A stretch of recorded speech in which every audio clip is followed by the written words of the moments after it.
SC/ST के आरक्षण में बंटवारे को लेकर बहन कुमारी मायावती ने बड़ा बयान दिया है। असंध में अपनी चुनावी जनसभा को संबोधित करते हुए उन्होंने कहा कि सुप्रीम कोर्ट का जो फैसला वर्गीकरण पर आया है वो SC और ST के हितों के खिलाफ है और इससे आरक्षण की बंदरबाट उन्होंने इसे कहा है और कहा है कि इससे जनरल कैटेगरी के लोगों को आरक्षण के पदों को दे दिया जाएगा, जबकि SC/ST का भला नहीं होगा। इस वक्त मैं असंध में मौजूद हूँ और बहन जी ने क्या कहा है वो आप पूरी बात सुनिए। कि दिनांक 1 अगस्त 2024 को माननीय सुप्रीम कोर्ट का दिया गया निर्णय, जिसमें कोर्ट ने SC व ST के आरक्षण में वर्गीकरण व क्रीमी लेयर आदि को लागू करने की बात कही है। यानी कि आरक्षण में से आरक्षण, पहले SC/ST वर्गों के लोगों को जो आरक्षण दिया हुआ था तो वो उनको पूरा मिलता था, भरा तो नहीं जाता था कोटा, लेकिन उसमें कोई वर्गीकरण नहीं था। उसमें कोई अब क्या है, माननीय सुप्रीम कोर्ट ने क्या जजमेंट दिया है कि जो आरक्षण आप लोगों को मिला SC/ST वर्गों के लोगों को, तो उसमें भी वर्गीकरण किया जाएगा, उसको भी बांट दिया जाएगा। पहले SC/ST में क्रीमी लेयर आदि लागू नहीं थी, वो भी लागू कर दी। और सुप्रीम कोर्ट ने जो ये जजमेंट दिया, अब होगा क्या कि SC/ST का जो आरक्षण है इसको वर्गीकृत कर दिया, इसको बांट दिया कि जो SC/ST में इसको 2-3 हिस्सों में बांट दिया। लेकिन पहले ऐसा नहीं था। पहले मान लीजिए जिन लोगों को आरक्षण मिल रहा है और उनमें से जो लोग इसके योग्य नहीं हैं, तो उन्हीं वर्गों में से आरक्षण दिया जाता था। लेकिन अब ये वर्गीकरण करके ये लोग क्या करेंगे कि जो योग्य नहीं होंगे तो उनको पहले SC में ही जो मजबूत जातियां थी उनको मिल जाता था। अब ये धीरे से चुपके से अब ये करेंगे क्या, सामान्य वर्गों के लोगों को उनका ये आरक्षण दे देंगे। और ये जो व्यवस्था की गई है, माननीय सुप्रीम कोर्ट ने जो व्यवस्था की है, तो इस व्यवस्था में सेंटर की ओर से, सेंटर में किसकी सरकार है? भारतीय जनता पार्टी की। भारतीय जनता पार्टी का जो सरकारी वकील उधर खड़ा हुआ, उसने सुप्रीम कोर्ट के इस फैसले का स्वागत किया, कहा कि हम सहमत हैं, इससे हम सहमत हैं। कांग्रेस के भी वकील खड़े हुए, उन्होंने कहा कि हम इससे सहमत हैं। और ये SC/ST में जो आरक्षण में पहले वर्गीकरण नहीं था, अब उसमें वर्गीकरण कर दिया। अब आपको बहुत, और इनको जो SC/ST की जातियां हैं तो वर्गीकरण करके इनको आपस में लड़ाने का काम किया है। और ये जो पार्टियां क्या कर रही हैं, लड़ाने का काम कैसे कि फूट डालो और राज करो। अभी तक SC/ST एक प्लेटफार्म पे रहता था, लेकिन इसकी आड़ में इनको बांट के फूट डालो। कुछ जो वोट, कुछ वोट BSP ले जाए और कुछ वोट वो दूसरी पार्टियां ले जाए, इनको बांट के रखो।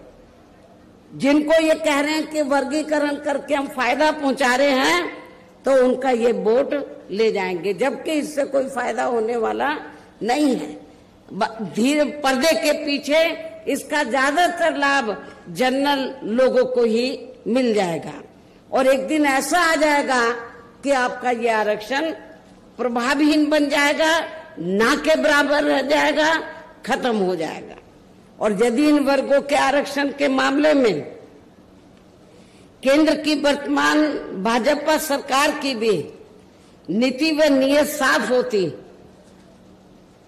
तो फिर ये सरकार माननीय सुप्रीम कोर्ट के आरक्षण को लेकर आए इस निर्णय को बिना कोई देरी किए हुए उसे निष्प्रभावी बनाने व पूर्व की स्थिति में लाने के लिए संसद का विशेष सत्र बुलाकर फिर संवैधानिक संशोधन विधेयक जरूर लाती और उसे विपक्ष को साथ में लेकर पास भी जरूर कराती। और इतना ही नहीं बल्कि इसके लिए कांग्रेस व इनके इंडिया गठबंधन ने अभी तक भी केंद्र सरकार पर कोई दबाव नहीं बनाया है और ऐसा करना तो बहुत दूर की बात रही, बल्कि इन्होंने माननीय सुप्रीम कोर्ट के इस निर्णय पर अभी तक कुछ भी खुलकर नहीं बोला है। ना बीजेपी ने, ना कांग्रेस ने, ना अन्य पार्टियों ने कुछ भी खुलकर नहीं बोला है। और इस मामले में केंद्र की भाजपा सरकार व अधिकांश सभी विरोधी पार्टियां अभी तक भी चुप्पी साधे हुए हैं। यहाँ मैं ये भी बता देना चाहती हूँ कि माननीय कोर्ट ने SC/ST आरक्षण में वर्गीकरण करने व क्रीमी लेयर को भी लागू करने का ये कार्य जो पहले संसद के पास था, राष्ट्रपति जी के पास था, उनसे वापस लेकर तो SC/ST के आरक्षण में वर्गीकरण करने व क्रीमी लेयर को भी लागू करने का ये कार्य अब राज्य सरकारों के ऊपर छोड़ दिया है। जो पहले राज्य सरकारों के पास नहीं था, संसद के पास था, राष्ट्रपति जी के पास था, ये राज्य सरकारों के ऊपर छोड़ दिया है। जो राज्य सरकारें हैं, जिस भी पार्टी की सरकार बनेगी तो उस पार्टी की सरकार फिर अपने हिसाब से इसका पूरा राजनीतिक फायदा भी उठाएगी। साथ ही इसकी आड़ में इन वर्गों को बांटकर इन्हें आपस में भी लड़ाएगी। अर्थात अब ये पार्टियां फूट डालो व राज करो की नीति का भरपूर फायदा उठाएंगी, जबकि संविधान के मुताबिक कि जाति को SC व ST की सूची में शामिल करना है या नहीं करना है, तो इसका ये अधिकार अभी तक, जैसा कि मैंने आप लोगों को बताया, ये केवल संसद व माननीय राष्ट्रपति जी को ही दिया हुआ था, जिसे 1 अगस्त 2024 को माननीय सुप्रीम कोर्ट के आए निर्णय के जरिए इसे अब वापस लेकर सीधे ही राज्य सरकारों को दे दिया गया है, जिससे अब इन वर्गों के साथ काफी नाइंसाफी होगी। अर्थात इनका भी आरक्षण ना के बराबर ही रह जाएगा। और अब तो कांग्रेस के श्री राहुल गांधी ने भी विदेश में जाकर इनके सभी आरक्षण को आगे वक्त आने पर खत्म करने का भी ऐलान कर दिया है। इसलिए इन वर्गों के लोगों को बाबा साहब डॉक्टर भीमराव अंबेडकर द्वारा जो इन्हें आरक्षण का ये संवैधानिक अधिकार मिला है, तो इसे बचाने के लिए अब यहाँ हरियाणा प्रदेश में हो रहे विधानसभा चुनाव में इन वर्गों को, ऐसी सभी आरक्षण विरोधी पार्टियों को अपना कतई भी वोट नहीं देना है। जो ये पार्टियां माननीय सुप्रीम कोर्ट के आए इस निर्णय को बिल्कुल भी बदलने के लिए तैयार नजर नहीं आती हैं।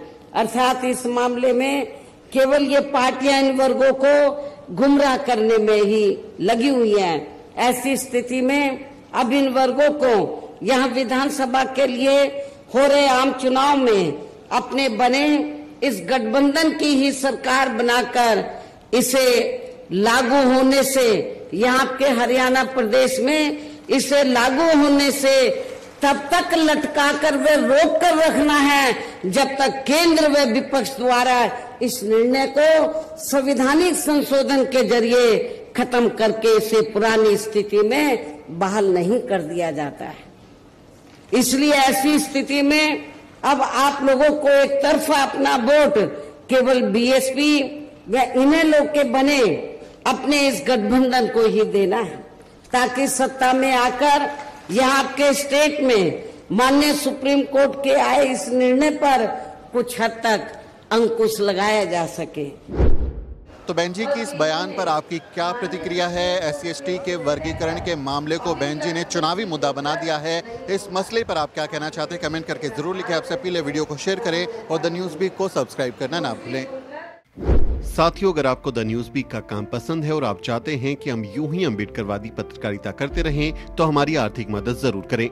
आप अपनी स्क्रीन पर दिखाई दे रहे इस QR कोड को स्कैन करें और न्यूज वीक फाउंडेशन के खाते में अपनी दान की राशि भेजें। QR कोड के अलावा आप UPI के जरिए भी मदद कर सकते हैं। आप हमारी UPI ID newsweek@YesBank पर भी मदद भेज सकते हैं। इसके अलावा आप हमारे अकाउंट में भी मदद भेज सकते हैं। खाते का नाम है News Week Foundation, account number है 02358800000640। IFSC कोड है YesB000235। बैंक का नाम यस बैंक है और ब्रांच है नेहरू पैलेस, दिल्ली। आप डोनेशन के एवज में इनकम टैक्स में भी छूट पा सकते हैं। डोनेशन की रसीद पाने के लिए ट्रांजैक्शन का स्क्रीनशॉट हमें भेजें। टाइप करें डोनेशन स्पेस आपका नाम और हमें 8595794224 पर व्हाट्सएप करें।